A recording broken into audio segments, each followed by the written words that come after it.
Magandang araw mga ka-Express Info.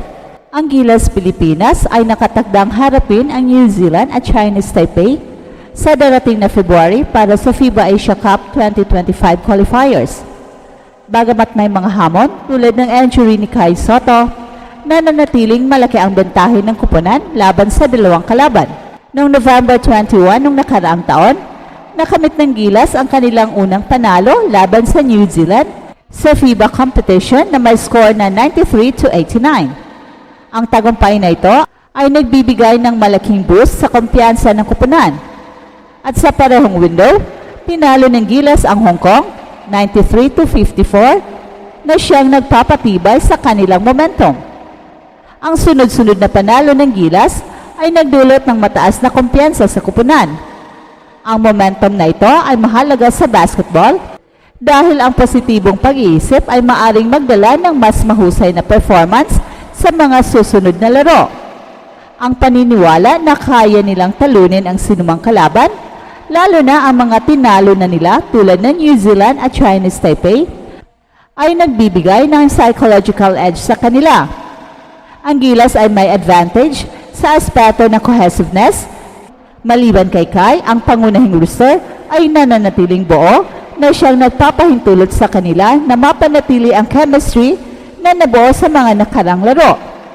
Sa kabilang banda naman, ang New Zealand ay nasa transition period dahil sa kanilang bagong head coach at ang Chinese Taipei naman ay may mga bagong manlalaro at naturalized player na nangangailangan pa ng malaking adjustments.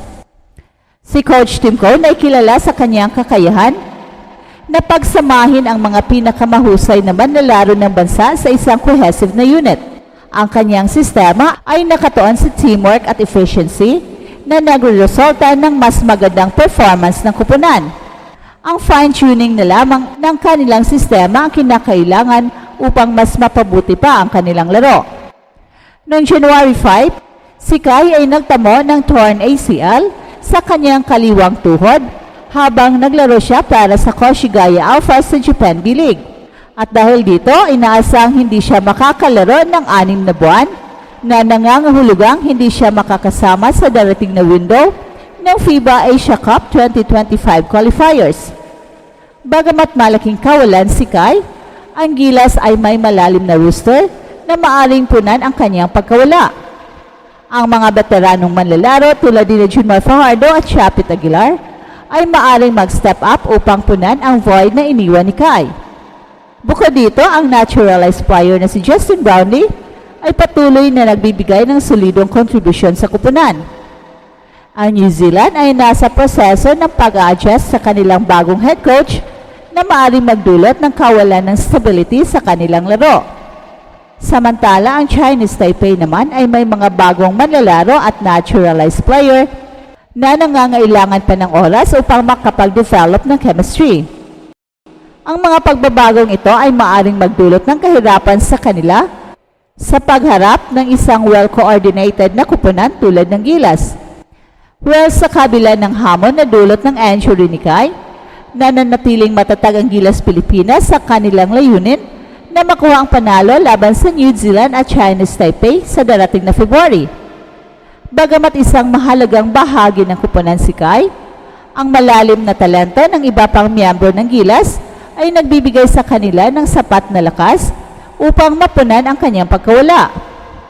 Ang kupunan ay sanay sa pagharap sa ganitong mga pagsubok at tiyak na gagamitin nila ang kanilang determinasyon upang mapanatili ang kanilang mataas na antas na laro. Ang kanilang mga nakaraang tagumpay ay patunay ng kanilang kakayahan na magtagumpay kahit sa harap ng matinding hamon. Sa unang window ng FIBA Asia Cup qualifiers, na ipanalo nila ang parehong laban na nagpatunay na kaya nilang makipagsabayan sa malalakas na kupunan. Ang kumpiyansa nilang makuha mula sa mga panalong ito ay magiging isang mahalagang sandata sa kanilang muling pagsabak sa competition. Ang mentalidad ng isang kupunang na sanay sa panalo ay malaking bentahe sa anumang laro. Isa rin sa pinakamalalakas na aspeto ng Gilas ay ang kanilang solidong chemistry. Marami sa kanilang mga pangunahing manlalaro ay matagal nang naglalaro ng magkakasama. kaya't mabilis nilang maunawaan ang isa't isa sa loob ng court. Ang ganitong uri ng pagkakaisa ay mahirap mapantayan ng mga kupunang may bagong miyembro o may binagong sistema. Ang kanilang matibay na samahan ay nagbibigay sa kanila ng mas magandang daloy ng opensa at mas matibay na depensa. Bukod pa rito, ang coaching staff ng Gilas Pilipinas sa pangunguna ni Coach Tim Cone ay isa sa pinakamahusay sa Asia. Si Coach Tim ay may malawak na karanasan at napatunayan na ang kanyang kakayahan sa maraming panalo sa PBA. Ang kanyang sistema sa paglalaro na nakasentro sa mabilis at mabisang ball movement ay maaring magdulot ng malaking problema sa depensa ng kanilang mga kalaban. Ang husay niya sa pag-adjust sa laro ay nagbibigay sa Gilas ng mas mataas na tsansang makuha ang panalo kahit wala si Kai. Samantala, dumaranas ng pagbabago ang New Zealand at Chinese Taipei na maaring magpababa sa kalidad ng kanilang paglalaro. Ang Tall Blacks ay may bagong head coach sa katauhan ni Jad Flavel at bagamat may karanasan ito, nangangailangan ng panahon upang maitupad ang kanyang sistema. At ang Chinese Taipei naman ay patuloy pa ring bumubuo ng isang kupunang kayang lumaban sa mas matataas na antas ng competition. At ang mga pagbabagong ito ay maaring magbigay ng bentahe sa Gilas, lalo na't mas buo at mas pamilyar na sila sa kanilang sistema. Ang Gilas Pilipinas din ay may advantage sa pagiging host ng mga laro dahil gaganapin ang mga ito sa Mall of Asia Arena. Kilala ang home crowd ng Pilipinas sa ating matinding suporta na maaring magbigay ng dagdag na energy sa mga manlalaro.